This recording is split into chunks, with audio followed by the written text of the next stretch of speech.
Hey guys, my name is Galina. In this video, we are actually going to be talking about how to get clients on social media and how to improve your social media accounts in order to get more lash clients. If you like videos like this one, be sure to hit the subscribe button to get more useful content from us in the future. Okay, so let's talk about the 3 stages that clients typically have to go through in order to book you as a client. So I'm going to divide it into 3 steps that you guys need to follow step by step in order to improve your Instagram, to make sure that you're actually getting those bookings. So the first step is actually awareness. So this step, actually, I want you guys to think, okay, who is my ideal client? And is it easy for them to find me on Instagram? Because let's be honest, it's really competitive out there right now. Instagram is not what it used to be 2, 3, even 4 years ago. So in order for you to get those clients, you really have to stand out. So how do you stand out? You need to stand out with your work. You need to stand out with the hashtags that you use, the bio. Everything needs to be more or less perfect. Not necessarily perfect, but as close to perfect as it can be, so that you can maximize your chances of getting your ideal clients and start getting bookings and start making money. Okay, so the awareness stage is you need to think, are they finding me? So look at your bio and be honest with yourself. Show it to one of your friends or family and ask them, okay, if you were a potential client of mine, would you understand what services I'm selling based on just taking a quick peek on Instagram, on my bio, and just looking at the pictures? And most of the time, the answer is going to be no. There's going to be missing information. There's going to be no phone number that they can text you on. Sometimes what I've seen is just an email, for example. Like, no client is going to wait for them to, well, I mean, some will, but honestly, we want answers fast. We want answers quickly. So you need to make sure that they can text you, they can DM you, they can call you, they can get a hold of you as quickly as possible if they choose to, if they want to set up an appointment with you. If that's not the case, then you're going to lose out on potential clients. Another really important step is you need to make sure you have a booking system available. So let's say they do want an appointment.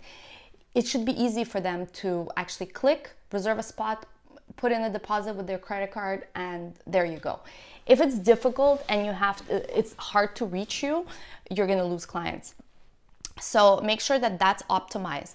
Make sure that in your bio, where it says, what you do, you need to put exactly what it is that you do. So that, if somebody's searching lash artist, they're not going to know who, let's say, Maria is. If your name is like Maria Lau, for example, they're not going to search your name. They're going to search lash artist, or they're going to search lash extensions in your area.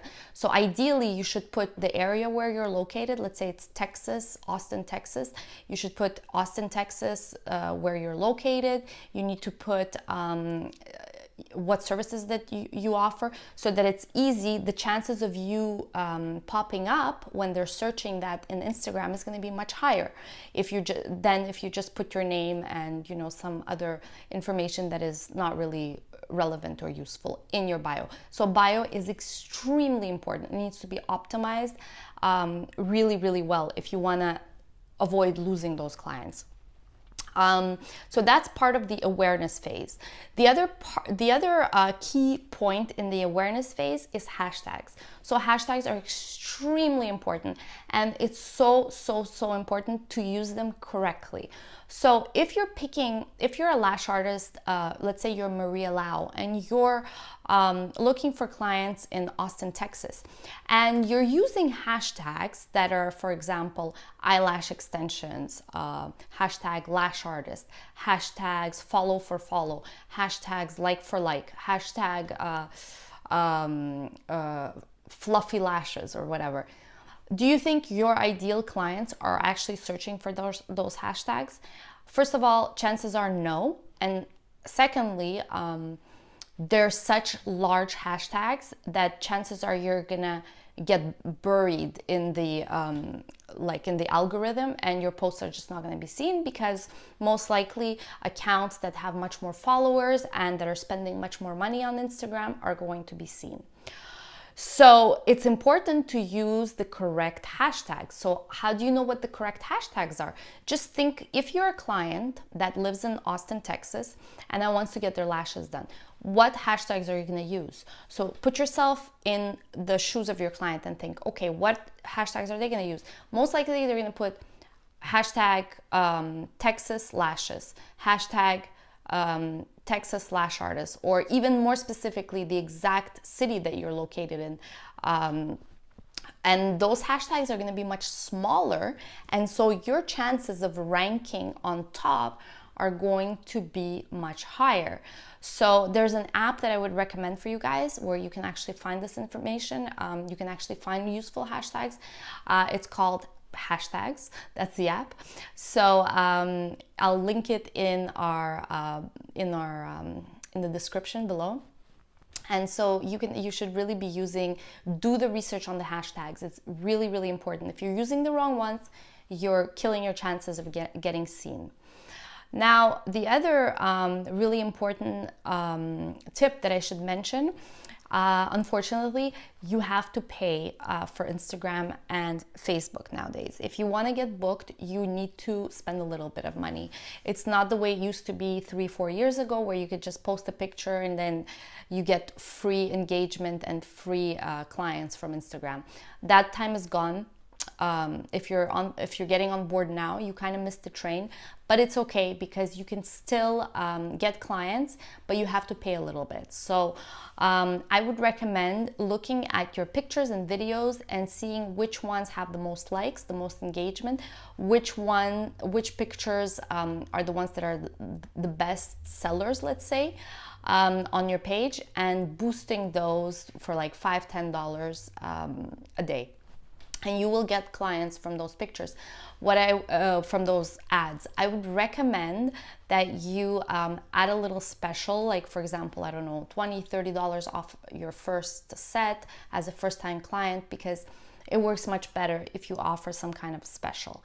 And make sure that in your description it's very clear how they can book, that your phone number is available, that your information is available.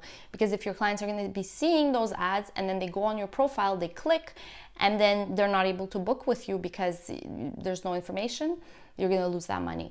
So that's another really important aspect to mention, that you really need to spend a little bit of money to start making money. So now for attraction. So attraction is actually the next step. So how should you make your profile much more attractive? So there's different things that you could do. Make sure that your color scheme is coordinated. All the colors are nice. You can use an app called Planoly for that.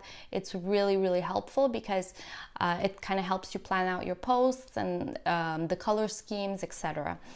Snapseed is another app that we use that's really, really good for editing pictures.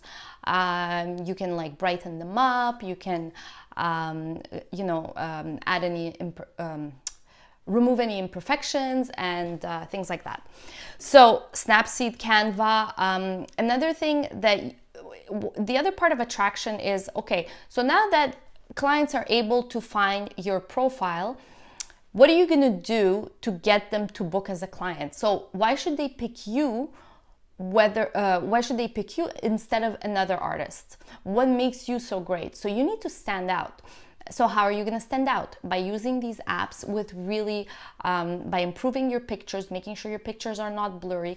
Like nowadays, there's absolutely no reason to have bad pictures on Instagram. There's absolutely no excuse. There's no excuse for them to be dark. There's no excuse for them to be half cut where the lashes are supposed to be. There's really no excuses. Everyone has iPhones are amazing, or Android or whatever. You just need good lighting and a good phone. Just near a window is more than enough. So make sure that your feed looks really attractive and really nice. The other thing that you can actually do is post pictures, reviews of clients, so that when potential clients go on your page, they see, oh, okay, this girl had a really nice set done. Oh, look, she looks really pretty with her lashes. Let me try this out. Let me try it and give it a shot. So that would be really important. That's how you would attract clients.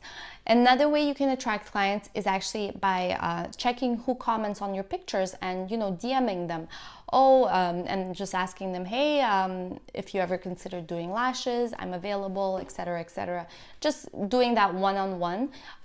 Even if that client is not ready to get their lashes done immediately, they may think of you in the future. They're gonna think, oh, this lash artist reached out to me a while back. Let me give her a try.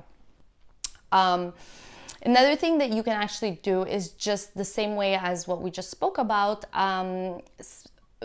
Find women, girls in your area that could be potential clients of yours, and DM them. Ask them, hey, how are you doing? Have you ever considered getting your lashes done?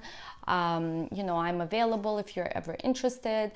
Just doing that one-on-one. Like, social media is social, so the way to use it is not by waiting by the phone and just checking and looking at your DM with no messages. You have to be proactive, so you have to put yourself out there and actually do the work and put in the work and actually like try to engage with your potential clients.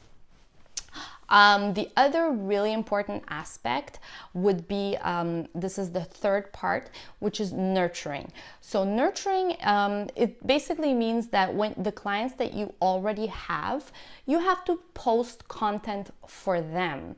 So when you're posting, don't think about yourself. Don't think about what you would want to see. Think about what your ideal client or potential client would want to see on your Instagram. So if you're a lash artist, and you do lashes, think about potential problems that your lash clients are having, such as retention problems with their lashes, aftercare, you know, how long their lashes are supposed to last. All these questions they are probably having, and they likely go on your Instagram for answers, or they could potentially go to your Instagram for answers. So if you have those answers available to them, it improves your relationship with them. So this is really something that's extremely important to not forget. It's once you got the client, you need to make sure that you give them as much value as possible so that they actually feel good about remaining your client. So I hope you guys found this useful. Please subscribe to our channel if you found it helpful and you want to see more useful information like this in the future.